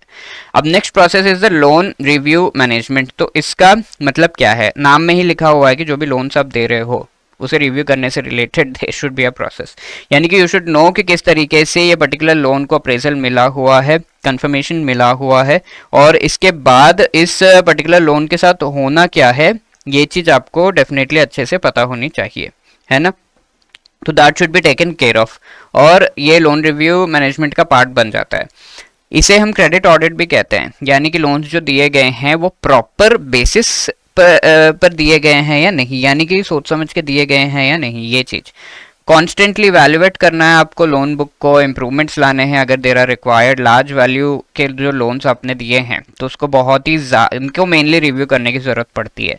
ऑब्जेक्टिव क्या है, आइडेंटिफाई करना अगर कोई भी ऐसा प्रोसेस है जो कि वीक यानी कि एनपीए क्रिएट कर रहा हो और सही से रिव्यू नहीं किया गया, सही से आपने जो है लोन अप्रेजल प्रोसेस नहीं फॉलो किया, या फिर प्रोसेस खुद ही सही नहीं है। पोर्टफोलियो क्वालिटी इवैल्यूएट करना, determine adequacy of loan loss provision. Loan loss यानी कि कैपिटल प्रोविजन आप जो कर रहे हो, अगर कोई रिस्क का एंटिसिपेशन है तो वो सही है या नहीं। Credit sanction process, risk evaluation, post sanction follow up, ये सब सही है या नहीं। फंक्शंस क्या है इसके, लोन एडमिनिस्ट्रेशन की effectiveness, integrity of credit rating process, credit rating अगर किसी का है तो वो उस चीज़ को सही से इनकॉर्पोरेट किया गया है या नहीं लोन गिविंग प्रोसेस में। एक्यूरेट टाइमली क्रेडिट रेटिंग हो रही है एंड रेटिंग्स की रिव्यू हो रही है या नहीं, ये सब चेक हो जाता है। इसके साथ साथ there are some issues that are to be addressed. यहाँ पर आपको ये चीज़ देखना होगा, जो भी पीपल लोन रिव्यू मैनेजमेंट कर रहे हैं उनका सही इंफॉर्मेशन हो। इन्हें लोन रिव्यू ऑफिसर्स कहा जाता है। तो उनके पास आपकी कंपनी, आपका जो भी बैंक है या फिर फाइनेंशियल इंस्टीट्यूशन है, उसके credit appraisal, lending practice, loan policies का पूरा आइडिया हो, इंटरनल प्रोसेसेस का, और एक्सटर्नल लॉज एंड रेगुलेशंस जो फॉलो करने हैं, जिनकी कंप्लायंस जरूरी है, उसका भी आइडिया हो। Then only they can go for proper loan review. ठीक है, और ये इंडिपेंडेंटली काम करे। ऐसा नहीं है कि अगर लेट से आपको कहा गया कि ये बहुत इंपॉर्टेंट टास्क है, ये करो, इसके साथ ये भी करो, ये भी करो, ये भी करो, ये भी करो, तो इंपॉर्टेंट टास्क तो कहीं खो ही जाएगा। तो independently you have to give the loan review officers their task. Frequency and scope क्या होना चाहिए? एम है इफेक्टिव क्रेडिट प्रोवाइड करने का ताकि एनपीएस ना बने। इसका फ्रीक्वेंसी होना चाहिए लोन रिव्यू मैनेजमेंट प्रोसेस का 3 मंथ्स में आपको करना चाहिए, एंड एटलीस्ट 30 to 40%, सारे लोन्स का तो नहीं कर सकते, at least 30 to 40% loans per year आपको रिव्यू करने चाहिए। और एक कट ऑफ लिमिट से ज्यादा अगर आप लोन अमाउंट है तो you should definitely review. What should be the depth of review? आपका फोकस क्या होना चाहिए लोन रिव्यू करते हुए? अप्रूवल प्रोसेस क्या था, एक्यूरेसी क्रेडिट रेटिंग्स की कितनी थी, इसको कैसे इनकॉर्पोरेट किया गया है, इंटरनल पॉलिसीज कैसे हैं, post sanction follow up, loan documentation, ये सब कैसा है। इसके साथ साथ जो मैनेजर्स हैं उनके डिसीजंस पर भी आपको ध्यान देना होगा और उनके फाइंडिंग्स पे। और फ्रेमवर्क अगर reporting and evaluating quality credit decisions की क्वालिटी सही है या नहीं, इस चीज़ को 3 to 6 मंथ्स में आपको जो है चेक करना होगा और इसे अडॉप्ट करना होगा। ये चीज़ कहा गया है जो भी प्रोसेस के आउटकम्स है। स्मॉल वैल्यू अकाउंट्स को रिव्यू करने की ज़रूरत है क्या? तो small value retail loan accounts को तभी रिव्यू करना है अगर आपको लग रहा है कि बिलो एवरेज डिफॉल्ट परफॉर्मेंस ये जा रहा है, यानी कि बहुत ही बुरा जो है हाल होने वाला है या फिर एनपीए बनने वाला, then only you should review the small value loans. और कैसे इन्हें रिव्यू करना है? As per some defined plan, तो पॉलिसी का पार्ट होना चाहिए। Then finally credit risk mitigation की हम बात कर रहे हैं जो कि transaction as well as portfolio level पर किया जाता है। तो ये कुछ प्रोसेस हमने ऑलरेडी देखे हैं कि क्रेडिट रिस्क को कैसे कम किया जा सकता है, एंड इन्हीं चीज को सम अप करते हुए the transaction and portfolio level कैसे क्रेडिट रिस्क को हम हटा सकते हैं। ठीक है, मेडिकेशन इज क्रेडिट रिस्क हो ही ना, कैसे कर सकते हैं? Obviously this is a ideal situation, but ये चीज थोड़ा हम उस डायरेक्शन में मूव कर सकते हैं। ट्रेडिशनल वे में अगर हम देखें, ये ट्रांजैक्शन लेवल पर आप नॉर्मल प्रोसेस के साथ साथ जो है क्रेडिट रिस्क को कम करने का काम कर सकते हो by properly checking credit rating जो एंटिटी है उसका, ये सारी चीज़ें आप कर सकते हो। एक्सपोजर्स को कोलेटरलाइज करके, क्रेडिट डेरिवेटिव्स को यूज करके आप ये कर सकते हो, यानी कि गारंटीज वगैरह यूज करके जो लोन है उस पर लॉस भी होगा तो गारंटी है कोई और दे देगा पैसे, तो that you can do. But portfolio level पर you have to use the new and modern techniques. ठीक है, सिक्योरिटाइजेशन, क्रेडिट डेरिवेटिव्स, इनका आप यूज करोगे। ठीक है, गारंटी वगैरह यहाँ पर भी काम करेगा, and you can use the way of securitization जो कि हम आगे पढ़ेंगे इन द नेक्स्ट वीडियो। ठीक है, तो लेट्स से ये बैंक है, बैंक ने अपना जो कस्टमर्स हैं उनको लोन दिया है और ये मोस्टली लॉन्ग टर्म के लोन्स हैं।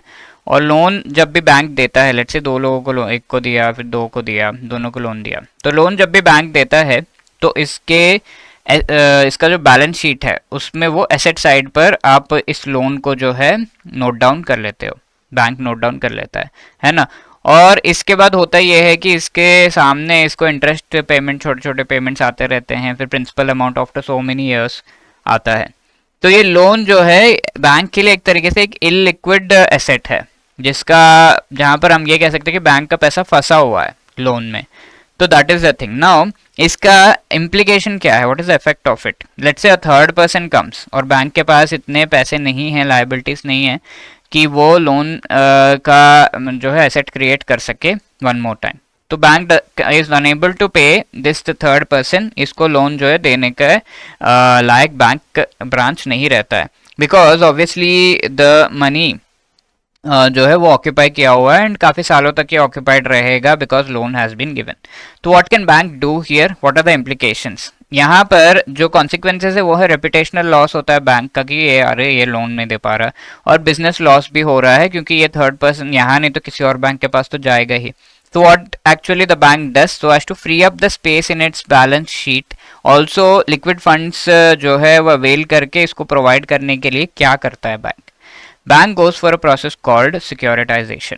इसका सोल्यूशन है बैंक एक स्पेशल पर्पस व्हीकल जो कि एक कंपनी होती है, एसेंशियली बैंक उसे एस्टेब्लिश करता है और अपने लोन के पूरे पोर्टफोलियो को ट्रांसफर कर देता है। ठीक है, तो बास्केट ऑफ लोन्स, जो 2 लोन्स दिए हुए हैं उन 2 लोन्स को जो है ट्रांसफर कर देता है to the special purpose vehicle. So this is a kind of company, इसके नाम से डरिए मत, जिसे स्पेशल पर्पसेस के लिए obviously for issuing certain things existence में लाया गया बाय द पर्टिकुलर बैंक। तो ये दोनों लोन्स का जो है पोर्टफोलियो एसपीवी को ट्रांसफर कर दिया गया। अब ये एसपीवी क्या करेगा? इसके सामने शॉर्ट टर्म ट्रेडेबल बॉन्ड्स जो है उन्हें इश्यू करेगा। राइट। बॉन्ड्स इश्यू करने का मतलब ये है कि ये कहेगा कि भाई ये देखो, ये वाला लोन्स का पूरा मेरे पास गुच्छा रखा हुआ है, इनका जो पेमेंट आएगा काफी अच्छा हैवी पेमेंट आएगा, जब इसका पेमेंट आएगा then I am going to give you some part of it as part of the security जो मैंने इशू किया। यानी कि ये बॉन्ड्स इशू कर देता है और कहता है कि इस पर इतना प्रॉफिट मिलेगा। इसका अंडरलाइंग क्या है, ये पर्टिकुलर लोन असेट्स। ठीक है, लोन के पैसे जब बैंक को मिलेंगे तो बैंक ये पैसे एसपीवी को दे देगा और ये एसपीवी इनको दे देगा as a dividend on the securities. अब इससे फायदा क्या हो रहा है, फायदा ये हो रहा है कि जो इलिक्विड यहाँ पर जो अमाउंट था, पैसा था, लोन्स का मनी था, वो सारा कुछ अब लिक्विड मनी में कन्वर्ट हो जा रहा है। यानी कि ये इन्वेस्टर्स जो हैं ये पैसा देंगे on the securities to the SPV.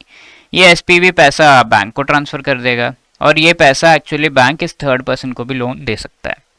यानी कि लोन्स जब पड़े हुए हैं उनके सामने सिक्योरिटीज इशू करके उन लोन्स को सिक्योरिटाइज करने का काम ही सिक्योरिटाइजेशन कहा जाता है और इसे ट्रेडिशनल सिक्योरिटाइजेशन भी कई बार कहा जाता है। I hope this is very clear. अब जो ये लोन के सिक्योरिटीज इशू किए गए हैं इनके अलग अलग ट्रांचेस क्रिएट किए जाते हैं। Tranche is like a part of that loan. ठीक है, लेट्स से ये पहला वाला लोन जो दिया गया है इस पर्सन को, ये ऐसा पर्सन है जो कि डिफॉल्ट नहीं करता, तो ए रेटेड ट्रांच हो जाएगा ये। तो ये जो है ए रेटेड जो लोन से उनका एक ट्रांच बन गया। अब ये वाला जो है इसका बाल वाल देख रहे हो आप बहुत ज्यादा, तो might be he might default on that particular loan, तो ये बी रेटेड ट्रांच। ठीक है, तो ये बी रेटेड लोन हो गया और ये बी रेटेड ट्रांच में जाता है। तो ए रेटेड क्या है, ये ऐसे लोन्स होते हैं जो कि लो रिस्क है but return is also low, right, because ये लोन पे interest rate come, I won't default, तो इंटरेस्ट रेट भी कम लेता है bank based upon the credit score, है ना। कंपनीज के केस में क्रेडिट रेटिंग, तो ये बी रेटेड क्या है, हाई रिस्क है बिकॉज जिसमें default but the return is also high. ठीक है, तो कई लोग इस तरह के बॉन्ड्स बाय करना चाहते हैं जहां पर रिस्क हाई है but the return is also high, risk उठाना चाहते हैं, कई लोग सेफ खेलना चाहते हैं, तो ये वाला। तो जो लोग ये खरीदना चाहते हैं तो वो ए रेटेड बॉन्ड लोन से बैक्ड जो बॉन्ड्स है उनको खरीदेंगे। सो ये सेफ इन्वेस्टमेंट कर रहे हैं, राइट। और इन्हें सीनियर ट्रांचेस कहा जाता है। सीनियर यानी कि ऐसे ट्रांचेस जहां पर आपका सेफ लोन्स से बैक्ड ये सिक्योरिटीज है एंड जब रीपेमेंट होगा या फिर लिक्विडेशन कुछ भी इश्यू होगा तो सबसे पहले पेमेंट ये सीनियर ट्रांच को किया जाता है। अब बी रेटेड लेट से मिडिल वाला है तो इसे मेज़नाइन, एक नाम दिया गया है, मेज़नाइन ट्रांच कहा जाता है। अब इसके नीचे भी हो सकता है सी रेटेड जहां पर बहुत हाई प्रॉफिट्स है रिटर्न से लेकिन the risk is also very high. ठीक है, तो ये जूनियर ट्रांच कहा जाता है। तो इस तरीके से जो पूरा लोन का पोर्टफोलियो है, बास्केट है, उसे अलग अलग ट्रांचेस में डिवाइड करके उसके बेसिस पर ये सिक्योरिटीज इशू किए जाते हैं। So this entire process is called the securitization और इसे ट्रेडिशनल सिक्योरिटाइजेशन भी कहा जाता है। अब इसके आगे है सिंथेटिक सिक्योरिटाइजेशन, यानी कि ये जो बॉन्ड्स इशू किए गए हैं इसके ऊपर और फिर सिक्योरिटीज इशू करना, that is the next level. ठीक है, तो और सिक्योरिटीज इशू करना या फिर इन बॉन्ड्स के ऊपर अगर कोई आप गारंटी ले लेते हो, सिंपल थिंग, किसी बैंक या किसी एंटिटी से आप कहते हो ये बॉन्ड्स इतना सारा जो है लिंकेज ये सब है, मुझे लगता है डिफॉल्ट होगा, तो जिसने भी ये इन्वेस्टर ने खरीदा वो एक गारंटी ले लेता है एक बैंक से। सो that is called credit default swap. ठीक है, इस तरीके से। तो ये जब भी अगर बॉन्ड पे पैसा नहीं आएगा तो ये बैंक वो डिफॉल्ट होगा तो पैसा देगा, क्रेडिट डिफॉल्ट स्वैप।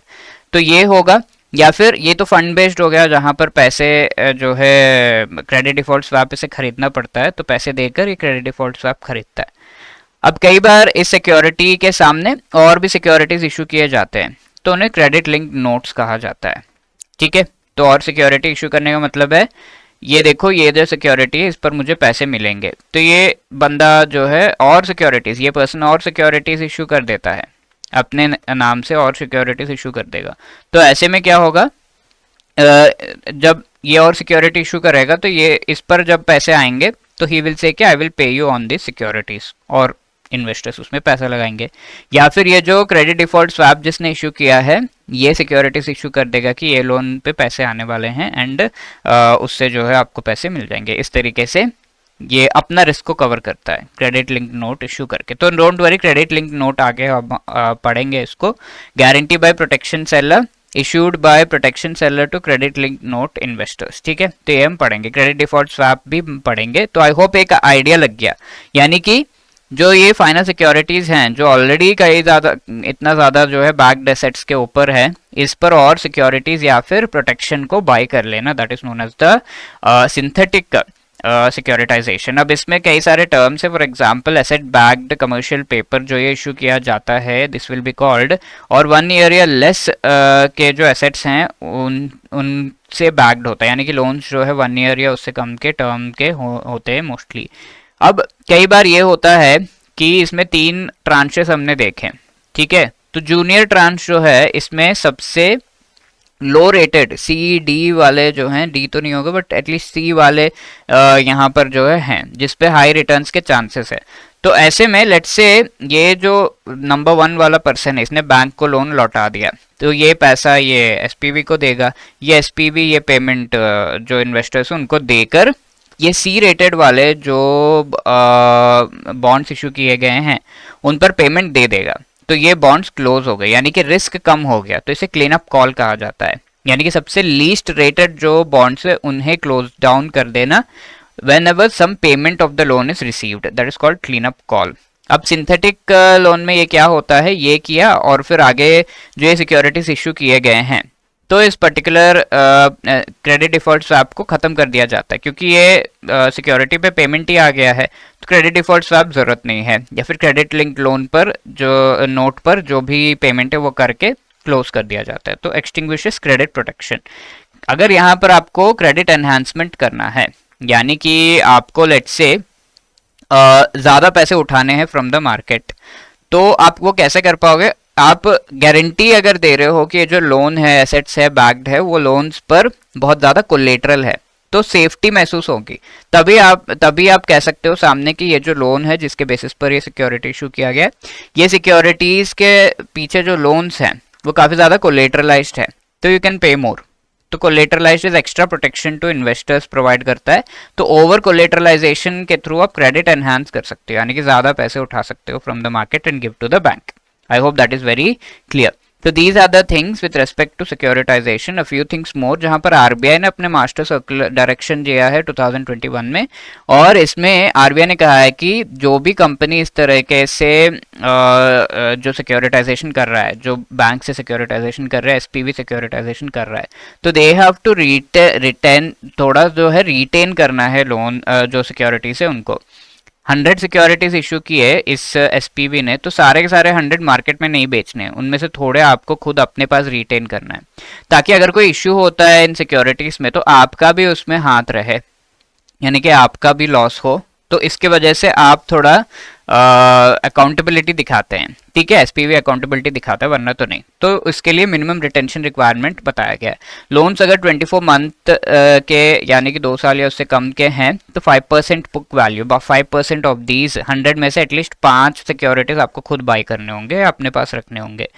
अगर 24 मंथ से ज़्यादा है या फिर सिंगल पेमेंट्स बुलेट पेमेंट्स में ये लोन का रिपेमेंट हो रहा है तो 10% का आपको जो है मेंटेनेंस अपने पास करना होगा। रेजिडेंशियल मॉर्गेज बैक्ड सिक्योरिटीज है, तो ये लोन जो दिए गए हैं इनको, ये लोन घर खरीदने से रिलेटेड घर को जो है कोलेटरल रखकर किया गया है, तो ये होम लोन है। लेट्स से होम लोन में आपने उस होम को ही कोलेटरल रख दिया एंड ये लोन लिया, तो that is called residential mortgage backed securities, और इसके ऊपर सिक्योरिटीज जब इशू करते हैं that is called residential mortgage backed loans पर सिक्योरिटीज इशू करना। तो ऐसे में 5% of that has to be retained. Next is collateralised loan obligation, this is similar to what we have discussed here, ठीक है। बैंक एसपीवी क्रिएट करता है, अब एसपीवी जो है सिक्योरिटीज बैक्ड लोन, ये सिक्योरिटीज इशू करता है लोन्स से जो बैक्ड होते हैं, और ये डिफरेंट ट्रांचेस में which is known as a senior double A triple A rated mezzanine जो कि मॉडरेट रिस्क होता है, triple B double B subordinated high risk के होते हैं, बी एंड सी रेटेड इसमें जो है लोन्स होते हैं, एंड ये बॉन्ड्स भी बी एंड सी रेटेड और उसके एवरेजेस होते हैं, ठीक है। तो ये ट्रांचेस में ये चीजें इशू की गई हैं which is known as a collateralized loan obligation. What are the other features here? Seniority, यानी कि कैश फ्लो पहले अगर पेमेंट्स हो रहे हैं तो सबसे पहले ये सीनियर वालों को पैसे मिलते हैं और उसके बाद बाकी, ठीक है।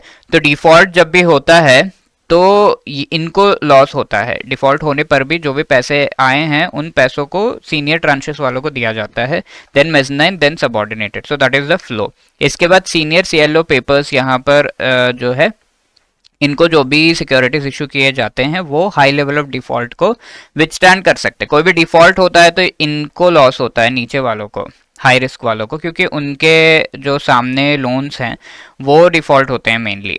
तो ट्रिपल ए डबल ए वाले ज़्यादा डिफॉल्ट नहीं होते, तो जितना भी डिफॉल्ट हो पूरे पोर्टफोलियो में they are not going to bear the risk. CLO और सीएलएन में क्या डिफरेंसेस है, ठीक है। क्रेडिट लिंक नोट्स के बारे में हमने डिस्कस किया, जो कि इन सिक्योरिटीज के सामने और सिक्योरिटीज इशू कर दिए जाते हैं। तो नंबर ऑफ क्रेडिट सीएलओ में क्या है, मेनी, बहुत सारे लोन्स का एक गुच्छा होता है जिसके ऊपर हम सिक्योरिटीज इशू करते हैं। क्रेडिट लिंक नोट जो है एक सिक्योरिटी के सामने एक नोट इशू किया जाता है, एंड दैट, या फिर एक सिक्योरिटी के सामने ही बहुत सारे जो है नोट्स इशू किए जाते हैं, कई सारे इन्वेस्टर्स को दिया जाता है। तो किस पे बैक्ड है, only one security, one bond के ऊपर ये बैक्ड है। ओनरशिप ट्रांसफर होता है क्या सीएलओ में, यस। तो ये सारे जो सिक्योरिटीज वगैरह है उनको ओनरशिप ट्रांसफर होता है। सीएलएन में कोई ओनरशिप ट्रांसफर नहीं होता, ठीक है। आप बस ये आपका लोन से कोई संबंध नहीं है, बट उसके सामने जो ये सिक्योरिटीज इश्यू हुए हैं उनसे संबंध है। तो कोई ओनरशिप का यहाँ पर मेन बात लोन से रिलेटेड होता ही नहीं है। क्रेडिट रेटिंग सीएलओ का मोर देन ओरिजिनेटिंग इंस्टीट्यूशन, यानी कि बैंक से ज़्यादा क्रेडिट रेटिंग ये जो हमारे ट्रांचेस है, ये सिक्योरिटीज है, उनका हो सकता है। बैंक का लेट्स से बी रेटेड है, तो ये सिक्योरिटी लोन का टाइप के ऊपर डिपेंड करता है ना। ये लेट्स से ट्रिपल ए है सारे के सारे, तो ट्रिपल ए बॉन्ड होगा ये, ठीक है। बैंक के क्रेडिट रेटिंग से ज्यादा क्रेडिट रेटिंग इस पर्टिकुलर ट्रांच का हो सकता है। सीएलएन में जो भी होता है एक सिक्योरिटी के सामने ये इशू किया जाता है, तो वो सिक्योरिटी और जो भी इश्यूअर है, लेट्स से सीडीएस जिसने इशू किया या फिर ये इन्वेस्टर है, इनके ऊपर ही इसका जो क्रेडिट रेटिंग है वो डिपेंड करेगा, ठीक है। क्योंकि सिक्योरिटी एक ही सिक्योरिटी है, तो जो भी इश्यूअर है उस पर ही डिपेंड करेगा। यूज क्या है, क्रेडिट डेरिवेटिव्स सीएलओ में क्रेडिट रिस्क को ट्रांसफर करते हैं। तो आप देख रहे हो यहाँ पर बैंक ने अपना क्रेडिट रिस्क इसको ट्रांसफर कर दिया, इसने इसको ट्रांसफर कर दिया, अब सिंथेटिक में और आगे सीएलएन इन्वेस्टर्स पे ट्रांसफर हो गया क्रेडिट रिस्क। यानी कोई डिफॉल्ट होगा तो ये पूरा साइकिल इस तरीके से इनको लास्ट जो है लॉस होगा। तो credit risk has been transferred. Collateralised debt obligations में सीएलओस यानी कि लोन बेस्ड, और कई बार ये कोलेटरलाइज्ड बॉन्ड ऑब्लिगेशंस होते हैं, तो बॉन्ड बेस्ड भी ये चीजें की जाती हैं। यहाँ पर मैंने बैंक का लोन कहा, तो ये ही अगर बैंक ने बॉन्ड्स खरीदे हैं तो उसके बेसिस पर भी ये चीजें की जा सकती हैं। तो ये दोनों इंक्लूडेड होते हैं कोलेटरलाइज्ड डेट ऑब्लिगेशंस में। Then the next thing is traditional tools क्या है क्रेडिट रिस्क को मैनेज करने के लिए इस तरह के केसेस में। क्रेडिट डेरिवेटिव्स के बारे में और समझेंगे हम यहाँ पर इन दिस पर्टिकुलर थिंग, ठीक है। सिक्योरिटाइजेशन हो गया, तो क्रेडिट ट्रेडिशनल टूल्स क्या है, lending policies, credit approval process आप अपना सही हो, पावर स्ट्रक्चर में वेरिएशंस करना, यानी कि कौन अप्रूव कर रहा है इस पर्टिकुलर लोन को, वो चीज देखना और उसके बेसिस पर सही अप्रूवल प्रोसेस हो। कोलेटरल्स हम इंक्लूड कर रहे हैं so as to reduce the credit risk, ठीक है। तो ये चीज हम देख चुके, कोलेटरल गारंटीज इंक्लूड करना और कॉन्सेंट्रेशन कम करने की कोशिश हम करते हैं, ठीक है। अब एडिशनल टूल्स है क्रेडिट रिस्क को मैनेज करने का, and one of them is credit derivative, ठीक है। तो इसके टाइप्स भी हम देखेंगे। ओटीसी बायलेटरल कॉन्ट्रैक्ट्स होते हैं to transfer the risk. Very simple, एक ने जो एक बॉन्ड खरीदा और इसे लगता है कि ये बॉन्ड पर पेमेंट नहीं आएगा, तो इसने थोड़ा सा जो है पैसा एक पर्टिकुलर एंटिटी को दे दिया और कहा कि अगर इस पर पेमेंट नहीं आता है, डिफॉल्ट होता है, तो यू पे मी। तो ये कहता है ठीक है, इतना पैसा दिया आपने, I take up this risk. तो क्रेडिट रिस्क यहाँ से ये ट्रांसफर हो जाता है इसके सर पे। अगर ये डिफॉल्ट होता है तो दिस पर्सन हैज टू पे। तो that is the transfer of credit risk and credit derivatives इस तरीके से होते हैं। ये of balance sheet financial instruments, तो क्रेडिट डेरिवेटिव्स में ये पिछले स्लाइड पे हमने जो देखा that is also a part of it. तो मैंने कहा था यहाँ पर बैंक जो है वो अपना बैलेंस शीट में इन एसेट्स को लिखता है, बट जब ये सिक्योरिटाइज हो गए तो ये अपने बैलेंस शीट से ये लोन्स को हटा देता है, तो ये अब एसपीवी का रिस्पॉन्सिबिलिटी हो जाता है, तो ऑफ बैलेंस शीट बन जाता है वो particular loan. Okay, so that is the thing that is being discussed. इसके साथ साथ रिस्क, क्रेडिट रिस्क जो है ट्रांसफर हो जाता है, interest rate, currency, commodity, equity risk वगैरह भी ट्रांसफर हो जाते हैं। क्रेडिट इंश्योरेंस भी आप ले सकते हो या फिर लेटर ऑफ क्रेडिट वगैरह भी यहाँ पर इशू करवा सकते हो so as to manage the credit risk, ठीक है। इसके साथ international swaps and derivatives association ISDA के द्वारा 6 इवेंट्स को डिस्क्राइब किया गया है जो कि क्रेडिट रिस्क को क्रिएट करते हैं, लाइक बैंकरप्सी, ऑब्लिगेशन, एक्सेलरेशन, अगर लोन जो है उसका अमाउंट जल्दी वापस चाहिए, ऑब्लिगेशन डिफॉल्ट हो जाता है, पेमेंट फेल्यूर हो जाता है, रीस्ट्रक्चरिंग लोन्स का हो जाता है, तो कई बार क्रेडिट रिस्क आपका इंक्रीज हो जाता है, एनहांस हो जाता है। Know what is the mechanism, ये तो फीचर्स हो गए। What is the mechanism two of this credit derivative, तो इसमें एक प्रोटेक्शन बायर होता है, इसने ये बॉन्ड खरीदा और फिर ये कहता है कि इस पर डिफॉल्ट हो सकता है, तो मैं इस पर प्रोटेक्शन बाय करूंगा। प्रोटेक्शन बाय करने का मतलब ये थोड़ा प्रीमियम, थोड़ा अमाउंट जो है प्रोटेक्शन सेलर को देता है, जो ये कहता है कि ठीक है थोड़ा प्रीमियम दो, अगर ये बॉन्ड पर डिफॉल्ट होता है या फिर इसके पेमेंट नहीं आता है तो आई एम गोइंग टू पे यू।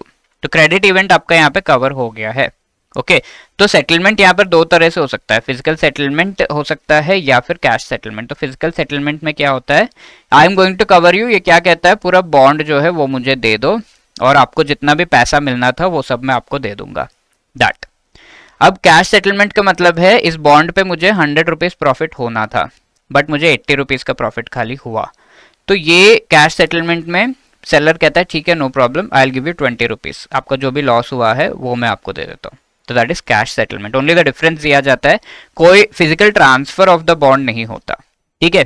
बट यहाँ पे क्या होता है, फिजिकल सेटलमेंट में पूरा बॉन्ड ही ट्रांसफर कर दिया जाता है। तो that is the thing, these are the two kinds of settlement. तो व्हाट आर द मोटिव्स, जो भी बायर है उसका क्रेडिट रिस्क ट्रांसफर करना है, हेज करना है, लॉस कम करना है, रेगुलेटरी कैपिटल को जो है कम करना है, यानी कि ये इसने जो भी लोन दिया या फिर पैसे किसी को दिए हैं तो वो इसके एसेट साइड पे आ जाएगा, और जब भी इस तरह के एसेट्स होते हैं तो उसके सामने आपको कैपिटल मेंटेन करना होता है एंड उसे रेगुलेटरी कैपिटल कहते हैं।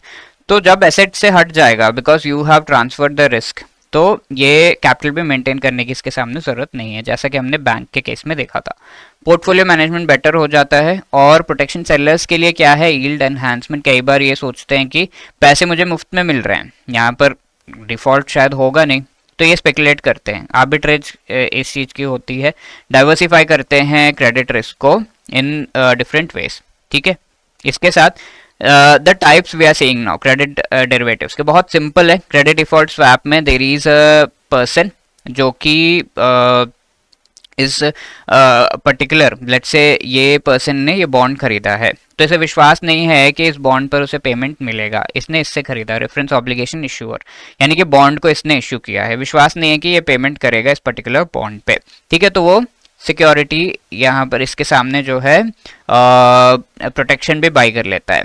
तो ये लेट्स से किसी बैंक या किसी एंटिटी को पैसा देता है कि भाई अगर डिफॉल्ट होगा इस बॉन्ड पे तो आप पे करोगे मुझे, तो ये एग्री कर जाता है, like we said here. So this is the same thing credit default swap में, क्रेडिट रिस्क जो है वो इसके सर से इसके सर पे ट्रांसफर हो जाता है, जो भी क्रेडिट प्रोटेक्शन सेलर है। Very simple, swaps credit risk and CDS buyer जो है वो प्रीमियम पे करता है, पैसे थोड़े थोड़े पे करते रहता है।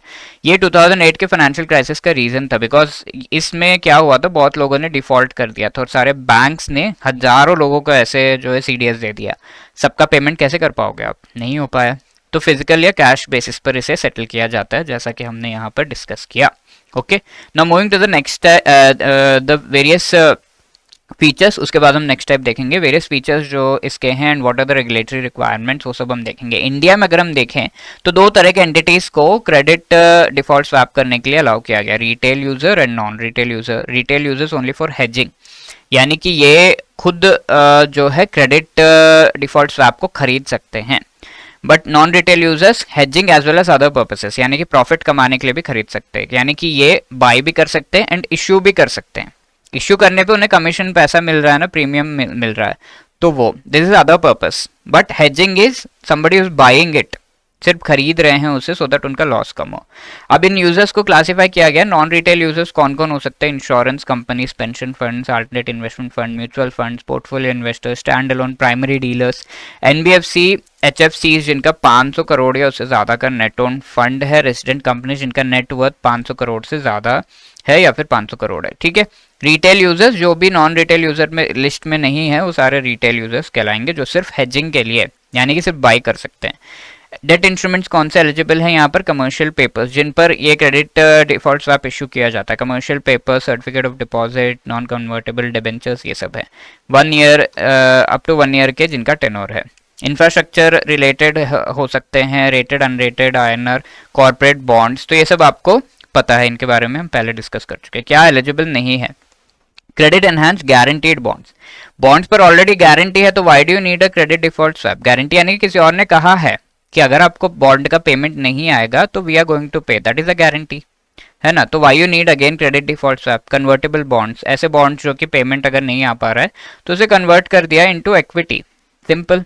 Bonds with call put option, call put option हम पहले देख चुके हैं, तो ये ऑप्शंस आपको बॉन्ड पर अगर पेमेंट नहीं आ रहा है या फिर कुछ दिक्कत हो रही है तो यू कैन जस्ट से कि I am not going to buy it, I don't want this, ये आपके पास ऑप्शन रहता है, ठीक है। तो as to cover up your loss. Buying and selling protection ये कौन कर सकता है? Scheduled commercial banks except small finance bank, payment banks, local area banks, regional rural banks, NBFCs, housing finance companies and जो स्टैंड अलोन प्राइमरी डीलर्स हैं जिनका net own fund 500 crore या उससे ज़्यादा है, EXIM bank, NABARD, NHP, SIDBI, ये सब जो है बाइंग सेलिंग दोनों कर सकते हैं। नाउ देयर आर रेस्ट्रिक्शंस, आप जो है रिलेटेड पार्टी के लिए there should be no restrictions from regulatory bodies on activity, ठीक है। रिलेटेड पार्टी के लिए अगर आप ये सीडीएस इशू कर रहे हो, लेट्स से एसबीआई ने एसबीआई म्यूचुअल फंड अपने खुद के सब्सिडियरी के लिए इशू किया, तो that may not be a proper thing. अब इसके अलावा बाकी टाइप्स देख लेते हैं। क्रेडिट डिफॉल्ट स्वैप तो देख लिया, next is total return swap, ठीक है। तो इसमें let's take an example of a person called Bill Huang, तो ये काफ़ी फेमस इन वी कैन से, इनका न्यूयॉर्क में काफ़ी एक्टिविटीज़ इन्होंने किए हैं इन्वेस्टमेंट से रिलेटेड, तो लेट्स से इनका एक केस भी हुआ था, तो let's take an example of him. तो यहाँ पर ये जो है प्रोटेक्शन सेलर, इन्होंने क्या कहा कि मुझे डिस्कवरी, वाईकॉम, सीबीएस, इसमें मुझे इनके जो सिक्योरिटीज़ है उनमें मुझे इन स्टॉक्स में या शेयर्स में मुझे इन्वेस्ट करना है, but I don't want to give the entire money, let's say 200 rupees देना है, but I don't want to give the whole money.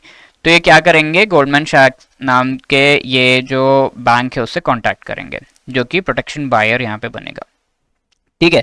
तो ये क्या करेगा? इन्वेस्ट कर दिया। इन्वेस्ट करने के बाद तो टोटल रिटर्न स्वैप में होता ये है कि जो भी इन्वेस्टमेंट है उसका कंप्लीट, तो ये इसने तो इन्वेस्ट कर दिया, लेट्स से 100 रुपीज़ का प्रॉफिट एक्सपेक्ट कर रहा है ये पर्टिकुलर पर्सन, ये पर्टिकुलर एंटिटी, बट ये 100 रुपीज़ का प्रॉफिट इसे नहीं मिल रहा, तो ये क्या करेगा? मुझे पक्का प्रॉफिट चाहिए, तो ये किसी और से टोटल रिटर्न स्वैप जो है वो खरीद लेगा।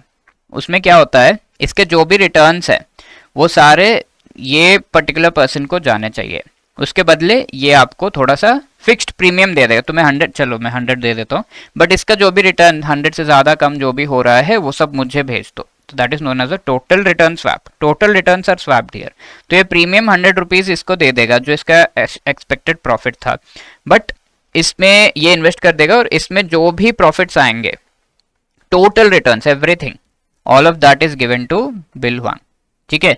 तो इसमें बिल हुआंग का क्या प्रॉफिट हुआ? इसमें इन्वेस्ट करना था इन्हें, चलो ठीक है, और जब ये पैसा देते हैं, ठीक है, लेट्स से 100 रुपीज़ इन्वेस्ट करना है, आप दोनों मिला के 200 इन्वेस्ट करना है, तो ये 200 दे देगा ये गोल्डमैन सैक, बट इनको जो बिल हुआंग इनको पैसा देंगे that may not be 200, some margin amount देना पड़ता है, लेट्स से 20 रुपीज़ दे रहे हैं and he these are investing and later on he will pay the remaining amount, ठीक है। तो ऐसा, ठीक है, इन्वेस्टमेंट का, and then premium also need not pay immediately, so that is the thing. Invest भी हो गया, इमीडिएटली पे भी नहीं किया, तो दैट इज द थिंग। तो कैपिटल एप्रिसिएशन या डिप्रिसिएशन दोनों ही कवर करता है।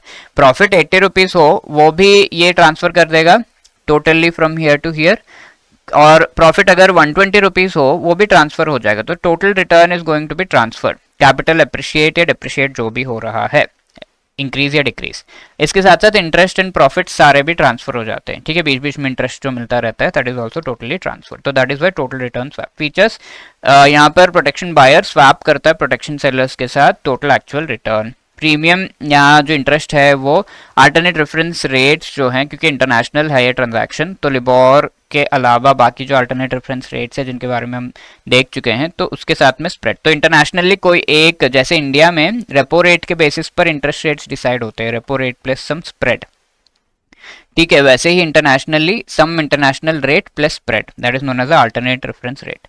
रिस्क क्या क्या ट्रांसफर हो रहा है? क्रेडिट रिस्क तो ट्रांसफर हो ही रहा है, अगर पेमेंट नहीं होता है इनके द्वारा तो ये प्रीमियम तो मिल ही गया इसको, तो क्रेडिट रिस्क पूरा इस पे ट्रांसफर हो गया।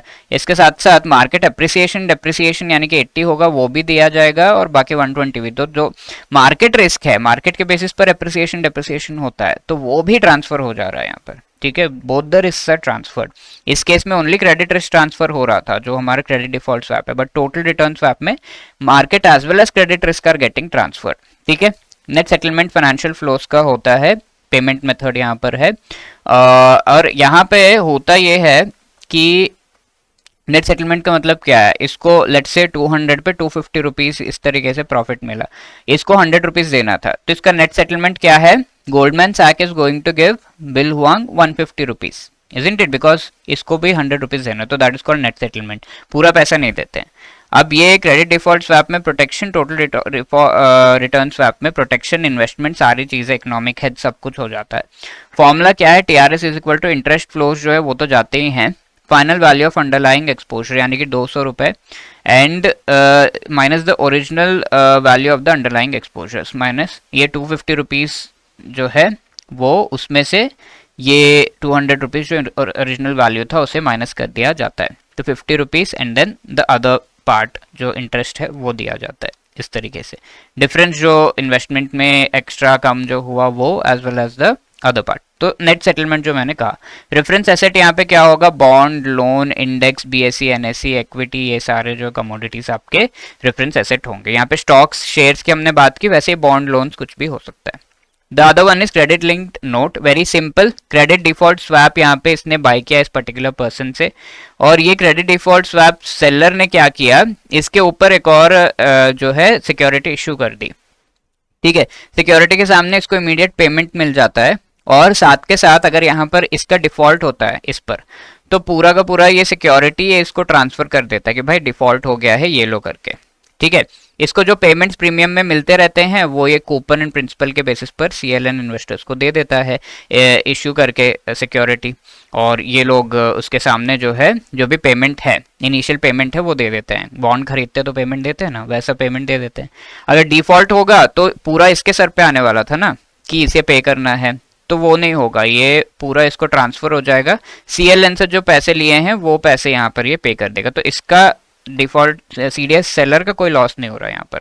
सो that is the thing, I hope CLN ये चीज जो है क्लियरली समझ में आई है आपको। तो ये सारा ऑन बैलेंस शीट इक्विवेलेंट होता है सीडीएस का, ये सब हमने देख लिया। सीएलएन इशूअर का जो रिस्क है वो तो है, रेफरेंस ऑब्लिगेशन का भी रिस्क है, तो जो भी इन्वेस्टर है उसका डबल रिस्क होता है। ये इशूअर जो है ये पैसा ना दे और फिर इस पर बॉन्ड पर पैसा ना आए, दोनों का रिस्क है, तो डिफॉल्ट होने पे दोनों ही चीजों का रिस्क उठाता है ये person. Much broader market of investors को पैसे, ये सारा रिस्क जो है डिस्ट्रीब्यूट होता है। Transaction opportunities with various clients ये देता है प्रोसेस। प्रोटेक्शन बायर्स को जो है high quality credit of collateralised transaction, तो यहाँ पर ये जो है कई बार बॉन्ड्स वगैरह जो होते हैं ये हाई क्वालिटी के भी हो सकते हैं, तो इन दैट केसेस इनको भी जो है प्रॉफिट होता है, इनको भी प्रॉफिट होता है, ये सारा कुछ बताया जा रहा है। Okay, so these were the things. Let us answer this question.